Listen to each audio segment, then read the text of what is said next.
If you want to erase all data on your iPhone 17e, all you have to do is, first of all, we need to go to settings on your iPhone 17e.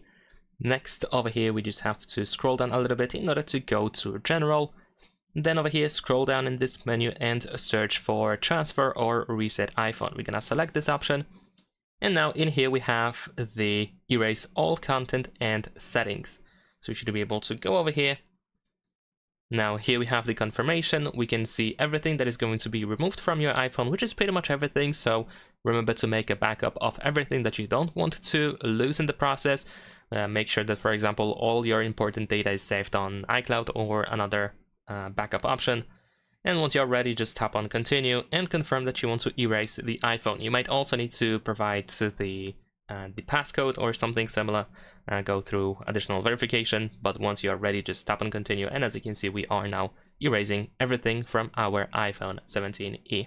And after that, you will have the initial configuration once again. Leave a like and subscribe.